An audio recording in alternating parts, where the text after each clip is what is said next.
আসসালামু আলাইকুম, স্বাগত জানাচ্ছি আপনাকে সিডিসি নিউজের আন্তর্জাতিক সংবাদে। শুরুতেই থাকছে সংবাদ শিরোনাম। অবশেষে ভূমধ্যসাগরে রণতরী পাঠিয়েছে যুক্তরাষ্ট্র। এই রণতরীতে আছে ৭০টি যুদ্ধবিমান এবং হাজারো মিসাইল। তাছাড়া পাঠানো হয়েছে বেশ কয়েকটি যুদ্ধজাহাজ। যে কোনো সময় শুরু হয়ে যেতে পারে ইরান ও যুক্তরাষ্ট্রের মধ্যে ভয়াবহ সংঘর্ষ। যুক্তরাষ্ট্রকে কড়া হুঁশিয়ারি দিয়ে ইরানের পাশে সবসময় থাকার ঘোষণা দিয়েছে রাশিয়া। জাতিসংঘে ইরান এবং রাশিয়া মিলে যুক্তরাষ্ট্রকে করেছে চরম তুলোধনা। অবশেষে চীনের সাথে সামরিক খাতে চুক্তি সম্পন্ন হয়েছে বাংলাদেশের। সবকিছু ঠিক থাকলে আগামী মার্চ মাস থেকেই বাংলাদেশ এবং চীন যৌথভাবে তৈরি করবে যুদ্ধ ড্রোন এবং স্বল্প পাল্লার মিসাইল। অবশেষে বিশ্বের মুসলিম দেশগুলো মিলে তৈরি করতে যাচ্ছে মুসলিম ন্যাটো, যার সদস্য হিসেবে থাকবে পাকিস্তান, সৌদি আরব, তুরস্ক, ইরান সহ শক্তিশালী মুসলিম দেশগুলো, যা নিয়ে ক্ষুব্ধ হয়েছে ডোনাল্ড ট্রাম্প। সীমান্ত নিয়ে আবারও ভারতের সাথে চরম উত্তেজনায় পৌঁছেছে পাকিস্তান। ভারতের সেনাপ্রধান পাকিস্তানকে হুঁশিয়ারি দিয়ে বলেছেন, সন্ত্রাসবাদ দমন না করলে পাকিস্তানের উপর নেমে আসবে আবারও অপারেশন সিন্ধুর। পাকিস্তানও পাল্টা জবাবে বলেছেন, ভারত বেশি আগ্রাসন দেখালে এবার তাদের মানচিত্র থেকেই মুছে ফেলা হবে। এতক্ষণ শুনছিলেন সিডিসি নিউজের আন্তর্জাতিক সংবাদ শিরোনাম। এখন বিস্তারিত। মধ্যপ্রাচ্যে উত্তেজনা এখন আর নিয়ন্ত্রণে নেই। পরিস্থিতি সরাসরি যুদ্ধের দিকে গড়াচ্ছে, কারণ ইরানের উপর সামরিক হামলার ঘোষণা দিয়েছেন যুক্তরাষ্ট্রের প্রেসিডেন্ট ডোনাল্ড ট্রাম্প। এই ঘোষণার পর থেকেই যুক্তরাষ্ট্র একের পর এক যুদ্ধ প্রস্তুতির পদক্ষেপ নিচ্ছে। আর তারই সবচেয়ে বড় প্রমাণ ভূমধ্যসাগরে বিশাল যুদ্ধ বহর মোতায়েন। যুক্তরাষ্ট্র অবশেষে ভূমধ্যসাগরে পাঠিয়েছে একটি শক্তিশালী রণতরী। এই রণতরীতে রয়েছে প্রায় ৭০টি যুদ্ধবিমান, যেগুলো থেকে যে কোনো সময় আকাশপথে হামলা চালানো সম্ভব। পাশাপাশি রণতরীটিতে মজুদ রয়েছে হাজারো ক্রুজ মিসাইল, আকাশ থেকে ভূমিতে আঘাত হানার বোমা এবং আধুনিক যুদ্ধাস্ত্র। শুধু একটি রণতরীই নয়, একই সঙ্গে পাঠানো হয়েছে একাধিক যুদ্ধজাহাজ, ডেস্ট্রয়ার এবং সাবমেরিন, যেগুলো সরাসরি যুদ্ধ অভিযানের জন্য ব্যবহৃত হয়। সামরিক বিশ্লেষকরা বলছেন, এটি কোনো প্রতিরক্ষামূলক প্রস্তুতি নয়, এটি স্পষ্টতই ইরানের বিরুদ্ধে সরাসরি হামলার জন্য যুদ্ধের প্রস্তুতি। কারণ যুক্তরাষ্ট্রের প্রেসিডেন্ট ডোনাল্ড ট্রাম্প আগেই ঘোষণা দিয়েছেন, ইরানের বিরুদ্ধে সামরিক ব্যবস্থা নেওয়া হবে। সেই ঘোষণার পর এত অল্প সময়ের মধ্যে এমন শক্তিশালী নৌবহর পাঠানো যুদ্ধ ছাড়া আর কিছুই নির্দেশ করে না। এদিকে এই ঘোষণার পরপরই ইরানে শুরু হয়েছে সর্বোচ্চ মাত্রার যুদ্ধ প্রস্তুতি। দেশটির বিপ্লবী গার্ড, সেনাবাহিনী এবং বিমান প্রতিরক্ষা বাহিনীকে সম্পূর্ণ যুদ্ধ অবস্থায় রাখা হয়েছে। ইরান স্পষ্টভাবে জানিয়ে দিয়েছে, যুক্তরাষ্ট্র যদি হামলা চালায় তাহলে মধ্যপ্রাচ্যের সব মার্কিন ঘাঁটি একের পর এক ধ্বংস করা হবে। ইরানের পক্ষ থেকে আরও বলা হয়েছে, পারস্য উপসাগর, ইরাক, সিরিয়া, কুয়েত, কাতার এবং সংযুক্ত আরব আমিরাতে অবস্থিত মার্কিন ঘাঁটিগুলো তাদের ক্ষেপণাস্ত্রের আওতায় রয়েছে। ইরানের দূরপাল্লার মিসাইল ও ড্রোন বাহিনীকে ইতোমধ্যেই প্রস্তুত রাখা হয়েছে বলে দাবি দেশটির সামরিক সূত্রের।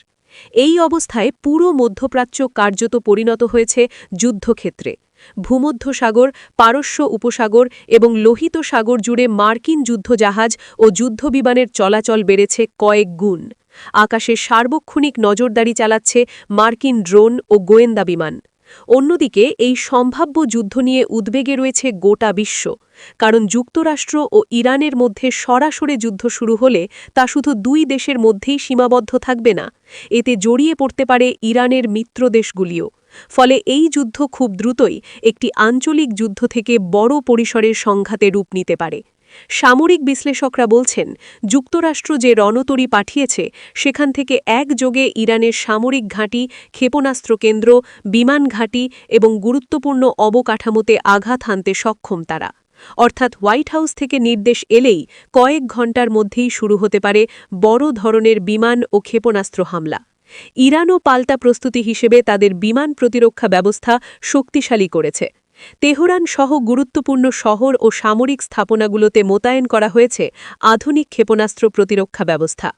একই সঙ্গে সাধারণ মানুষকে সম্ভাব্য যুদ্ধ পরিস্থিতির জন্য মানসিকভাবে প্রস্তুত থাকার বার্তাও দেওয়া হয়েছে। সব মিলিয়ে পরিস্থিতি এখন অত্যন্ত ভয়াবহ। যুক্তরাষ্ট্রের সরাসরি যুদ্ধ ঘোষণা, ভূমধ্যসাগরে রণতরী মোতায়েন এবং ইরানের পাল্টা হুঁশিয়ারি, সবকিছু মিলিয়ে এটা এখন স্পষ্ট মধ্যপ্রাচ্য দাঁড়িয়ে আছে পূর্ণাঙ্গ যুদ্ধের একদম দ্বারপ্রান্তে। এখন প্রশ্ন একটাই, এই উত্তেজনা কি শেষ পর্যন্ত কূটনীতিতে থামবে, নাকি যুক্তরাষ্ট্র ও ইরানের মধ্যে শুরু হবে সরাসরি যুদ্ধ? পুরো বিশ্বের নজর এখন সেই দিকেই। মধ্যপ্রাচ্যে যুদ্ধের উত্তেজনা যখন চরমে, ঠিক তখনই যুক্তরাষ্ট্রকে কড়া হুঁশিয়ারি দিয়ে ইরানের পাশে থাকার ঘোষণা দিয়েছে রাশিয়া। এই ঘোষণার পর পরিস্থিতি আরও ভয়াবহ রূপ নিয়েছে, কারণ এখন এই সম্ভাব্য সংঘাতে জড়িয়ে পড়ার আশঙ্কা তৈরি হয়েছে বিশ্বের আরেকটি সামরিক পরাশক্তির।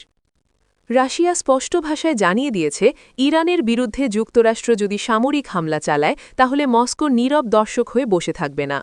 রাশিয়ার শীর্ষ পর্যায়ের কর্মকর্তারা প্রকাশ্যে ঘোষণা করেছেন, ইরানের নিরাপত্তা রাশিয়ার জন্য একটি কৌশলগত বিষয়। সেই কারণে যে কোনো পরিস্থিতিতে ইরানের পাশে থাকবে রাশিয়া। এই ঘোষণার পরই আন্তর্জাতিক অঙ্গনে তীব্র আলোড়ন সৃষ্টি হয়েছে, কারণ যুক্তরাষ্ট্র ইতোমধ্যেই ভূমধ্যসাগরের রণতরী, যুদ্ধজাহাজ এবং বিপুল সামরিক শক্তি মোতায়েন করেছে। তার ওপর রাশিয়ার এই অবস্থান স্পষ্ট করে দিচ্ছে, যুদ্ধ শুরু হলে তা শুধু যুক্তরাষ্ট্র ও ইরানের মধ্যেই সীমাবদ্ধ থাকবে না। রাশিয়ার প্রতিরক্ষা মন্ত্রণালয়ের ঘনিষ্ঠ সূত্র জানিয়েছে, ইরানের ওপর হামলার যে কোনো চেষ্টা পুরো মধ্যপ্রাচ্যের নিরাপত্তা কাঠামোকে ধ্বংস করে দেবে। সেই সঙ্গে যুক্তরাষ্ট্রকে সতর্ক করে বলা হয়েছে, এ ধরনের পদক্ষেপের জবাব শুধু তেহরান নয়, তার মিত্ররাও দেবে। রাশিয়ার এই ঘোষণার পর ইরানও প্রকাশ্যে মস্কোকে ধন্যবাদ জানিয়েছে।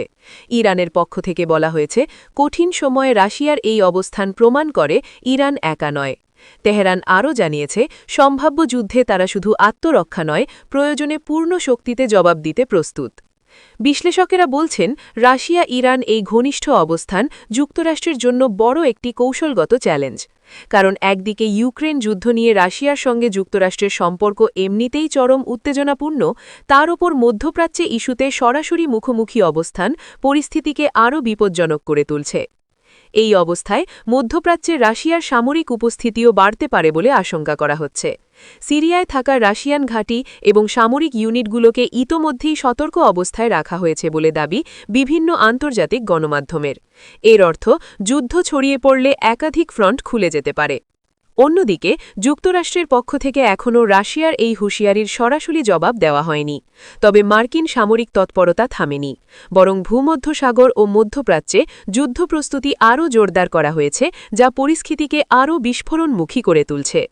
বিশেষজ্ঞদের মতে, রাশিয়া যদি কৌশলগত বা সামরিক সহায়তা দিয়ে ইরানের পাশে দাঁড়ায়, তাহলে এই যুদ্ধের পরিধি কয়েক গুণ বেড়ে যাবে। তখন এটি আর শুধু একটি আঞ্চলিক সংঘাত থাকবে না, বরং বড় শক্তিগুলোর সরাসরি সংঘর্ষে রূপ নিতে পারে। সব মিলিয়ে যুক্তরাষ্ট্রের সম্ভাব্য হামলা, ইরানের কঠোর হুঁশিয়ারি এবং রাশিয়ার প্রকাশ্য সমর্থন, এই তিনটি বিষয় একসঙ্গে মধ্যপ্রাচ্যকে ঠেলে দিচ্ছে একটি ভয়ঙ্কর অনিশ্চয়তার দিকে। এখন পুরো বিশ্বের নজর একটাই প্রশ্নের দিকে, যুক্তরাষ্ট্র কি সত্যিই হামলার পথে হাঁটবে? আর সেই হামলার জবাবে ইরানের পাশে রাশিয়া কতটা দূর পর্যন্ত যাবে? অবশেষে চীনের সঙ্গে বাংলাদেশের সামরিক খাতে বহুল আলোচিত চুক্তি সম্পন্ন হয়েছে। এই চুক্তির আওতায় প্রথমবারের মতো বাংলাদেশের মাটিতে যৌথভাবে যুদ্ধ ড্রোন উৎপাদনে যাচ্ছে বাংলাদেশ ও চীন। সবকিছু ঠিক থাকলে আগামী মার্চ মাস থেকেই বাংলাদেশের একটি কারখানায় এই ড্রোন তৈরির কাজ শুরু হবে। এই চুক্তিকে বাংলাদেশের সামরিক সক্ষমতার ক্ষেত্রে একটি বড় অগ্রগতি হিসেবে দেখা হচ্ছে। প্রতিরক্ষা সূত্র জানিয়েছে, এই প্রকল্পের মাধ্যমে বাংলাদেশ শুধু যুদ্ধ ড্রোন ব্যবহারকারী দেশ নয়, বরং যুদ্ধ ড্রোন উৎপাদনকারী দেশ হিসেবে নতুন অধ্যায়ে প্রবেশ করতে যাচ্ছে। চুক্তি অনুযায়ী ড্রোন তৈরির কারিগরি নকশা, উন্নত প্রযুক্তি এবং গুরুত্বপূর্ণ যন্ত্রাংশ সরবরাহ করবে চীন। আর উৎপাদন, সংযোজন এবং ভবিষ্যতে রক্ষণাবেক্ষণার বড় একটি অংশ সম্পন্ন হবে বাংলাদেশেই। এতে করে দেশীয় সামরিক শিল্পের সক্ষমতা যেমন বাড়বে, তেমনি দক্ষ জনশক্তি তৈরির সুযোগও তৈরি হবে। প্রতিরক্ষা বিশ্লেষকদের মতে, এই যুদ্ধ ড্রোনগুলো মূলত নজরদারি, গোয়েন্দা তথ্য সংগ্রহ এবং প্রয়োজনে আক্রমণাত্মক অভিযানে ব্যবহারের উপযোগী হবে। আধুনিক সেনাবাহিনীর জন্য ড্রোন এখন অপরিহার্য একটি অস্ত্র, আর সেই বাস্তবতাকে মাথায় রেখেই এই চুক্তি করেছে বাংলাদেশ। চীনের সঙ্গে বাংলাদেশের সামরিক সহযোগিতা নতুন নয়, তবে যুদ্ধ ড্রোন যৌথ উৎপাদন এই প্রথম। ফলে এটি দুই দেশের সামরিক সম্পর্ককে আরও গভীর করবে বলে মনে করছেন বিশেষজ্ঞরা। একই সঙ্গে আঞ্চলিক নিরাপত্তা কাঠামোতেও এর প্রভাব পড়তে পারে। সূত্র জানায়, এই প্রকল্পের মাধ্যমে বাংলাদেশ ভবিষ্যতে নিজস্ব চাহিদা পূরণের পাশাপাশি বন্ধুত্বপূর্ণ দেশগুলোর কাছে ড্রোন রপ্তানির সম্ভাবনাও তৈরি করতে চায়। যদিও প্রাথমিক পর্যায়ে উৎপাদিত ড্রোনগুলো শুধুমাত্র বাংলাদেশের প্রতিরক্ষা বাহিনীর ব্যবহারের জন্যই বরাদ্দ থাকবে। এদিকে এই চুক্তির খবরে আন্তর্জাতিক অঙ্গনেও শুরু হয়েছে আলোচনা। বিশেষ করে দক্ষিণ এশিয়ায় সামরিক ভারসাম্যের বিষয়টি আবারও আলোচনায় এসেছে, কারণ ড্রোন প্রযুক্তি আধুনিক যুদ্ধে দ্রুত সিদ্ধান্ত বদলে দেওয়ার সক্ষমতা রাখে। বাংলাদেশের প্রতিরক্ষা কর্মীরা বলছেন, এই উদ্যোগ কারও বিরুদ্ধে নয়, বরং এটি দেশের সার্বভৌমত্ব রক্ষা এবং আত্মরক্ষামূলক সক্ষমতা বৃদ্ধির অংশ। বর্তমান বৈশ্বিক পরিস্থিতিতে নিজস্ব সামরিক সক্ষমতা বাড়ানো সময়ের দাবি বলেই মনে করছে সরকার। অন্যদিকে চীনের পক্ষ থেকেও এই চুক্তিকে কৌশলগত অংশীদারিত্বের একটি গুরুত্বপূর্ণ ধাপ হিসেবে উল্লেখ করা হয়েছে। চীন বলছে, প্রতিরক্ষা খাতে প্রযুক্তি বিনিময়ের মাধ্যমে বাংলাদেশকে আরও স্বনির্ভর করে তোলাই এই সহযোগিতার মূল লক্ষ্য। সব মিলিয়ে চীন বাংলাদেশ সামরিক চুক্তি শুধু একটি অস্ত্র উৎপাদন প্রকল্প নয়, এটি বাংলাদেশের প্রতিরক্ষা শিল্প, প্রযুক্তিগত সক্ষমতা এবং কৌশলগত অবস্থানের ক্ষেত্রে একটি বড় পরিবর্তনের ইঙ্গিত দিচ্ছে। আগামী মার্চ মাসে যৌথভাবে যুদ্ধ ড্রোন উৎপাদন শুরু হলে বাংলাদেশের সামরিক ইতিহাসে সেটি হবে এক নতুন অধ্যায়ের সূচনা। অবশেষে সম্পন্ন হয়েছে বহুল আলোচিত ইসলামিক নেটো চুক্তি। দীর্ঘদিনের আলোচনা ও গোপন বৈঠকের পর মুসলিম বিশ্বের কয়েকটি প্রভাবশালী দেশ নিয়ে গঠিত হয়েছে এই নতুন সামরিক ও কৌশলগত জোট। আন্তর্জাতিক রাজনীতিতে এটিকে একটি বড় ও তাৎপর্যপূর্ণ পরিবর্তন হিসেবে দেখা হচ্ছে। এই ইসলামিক জোটের মূল সদস্য দেশ হিসেবে থাকছে পাকিস্তান, সৌদি আরব, কাতার, সংযুক্ত আরব আমিরাত, তুরস্ক এবং মালয়েশিয়া। এসব দেশের শীর্ষ নেতারা চুক্তিতে সম্মতি দিয়েছেন বলে কূটনৈতিক সূত্রে নিশ্চিত হওয়া গেছে। এই জোটের লক্ষ্য হিসেবে বলা হচ্ছে মুসলিম বিশ্বের নিরাপত্তা, যৌথ প্রতিরক্ষা ব্যবস্থা এবং আঞ্চলিক স্থিতিশীলতা নিশ্চিত করা। চুক্তির আওতায় সদস্য দেশগুলোর মধ্যে সামরিক সহযোগিতা, গোয়েন্দা তথ্য আদান-প্রদান, যৌথ মহড়া এবং প্রয়োজনে সম্মিলিত প্রতিরক্ষা ব্যবস্থার বিষয়টি অন্তর্ভুক্ত রয়েছে। বিশ্লেষকদের মতে এটি কার্যত একটি সমন্বিত ইসলামিক সামরিক জোট, যাকে অনেকেই অনানুষ্ঠানিকভাবে ইসলামিক নেটো নামে উল্লেখ করছেন। এই জোটে পাকিস্তানের ভূমিকা অত্যন্ত গুরুত্বপূর্ণ বলে মনে করা হচ্ছে, কারণ দেশটি একটি পরমাণু শক্তিধর রাষ্ট্র এবং দীর্ঘদিন ধরে বিভিন্ন মুসলিম দেশের সামরিক প্রশিক্ষণ ও সহযোগিতায় যুক্ত রয়েছে। অন্যদিকে সৌদি আরব ও সংযুক্ত আরব আমিরাত জোটটির অর্থনৈতিক ও কৌশলগত ভিত্তিকে শক্তিশালী করবে বলে ধারণা করা হচ্ছে। তুরস্ক এই জোটে যুক্ত হওয়ায় সামরিক প্রযুক্তি ও আধুনিক অস্ত্র ব্যবস্থার ক্ষেত্রে জোটটি আরও শক্তিশালী হবে। একই সঙ্গে কাতার ও মালয়েশিয়ার অংশগ্রহণ এটিকে শুধু মধ্যপ্রাচ্য নয়, দক্ষিণ ও দক্ষিণ পূর্ব এশিয়াতেও প্রভাব বিস্তারের সুযোগ দেবে। সবচেয়ে গুরুত্বপূর্ণ বিষয় হল, এই ইসলামিক নেটো জোটে বাংলাদেশকেও সদস্য হওয়ার প্রস্তাব দেওয়া হয়েছে। কূটনৈতিক সূত্র জানাচ্ছে, বাংলাদেশকে পর্যবেক্ষক বা ভবিষ্যৎ পূর্ণ সদস্য হিসেবে যুক্ত করার বিষয়টি গুরুত্বের সঙ্গে আলোচনায় রয়েছে। বাংলাদেশের ক্ষেত্রে এই প্রস্তাব অত্যন্ত তাৎপর্যপূর্ণ, কারণ বাংলাদেশ দীর্ঘদিন ধরে শান্তিপূর্ণ পররাষ্ট্র নীতি অনুসরণ করে আসছে। তবে সাম্প্রতিক বৈশ্বিক ও আঞ্চলিক নিরাপত্তা পরিস্থিতিতে দেশের প্রতিরক্ষা ও কৌশলগত অবস্থান নতুন করে মূল্যায়ন করা হচ্ছে। বিশ্লেষকরা বলছেন, বাংলাদেশ যদি এই জোটে যুক্ত হয় তাহলে তা দেশের সামরিক প্রশিক্ষণ, প্রযুক্তি বিনিময় এবং কূটনৈতিক অবস্থানকে আরও শক্তিশালী করতে পারে। তবে একই সঙ্গে আঞ্চলিক ভারসাম্য ও আন্তর্জাতিক প্রতিক্রিয়ার বিষয়টিও গুরুত্বের সঙ্গে বিবেচনা করতে হবে। এদিকে এই ইসলামিক নেটো চুক্তি ঘিরে পশ্চিমা বিশ্ব ও আঞ্চলিক শক্তিগুলোর নজরও এখন তীব্র, কারণ এই জোট ভবিষ্যতে মুসলিম বিশ্বের একটি সমন্বিত সামরিক শক্তি হিসেবে আত্মপ্রকাশ করতে পারে, যা বৈশ্বিক শক্তির ভারসাম্যে প্রভাব ফেলবে। জোটের উদ্যোক্তারা দাবি করছেন, এটি কোনো নির্দিষ্ট দেশের বিরুদ্ধে নয়, বরং মুসলিম দেশগুলোর নিরাপত্তা, সার্বভৌমত্ব এবং অভ্যন্তরীণ স্থিতিশীলতা রক্ষাই এর মূল উদ্দেশ্য।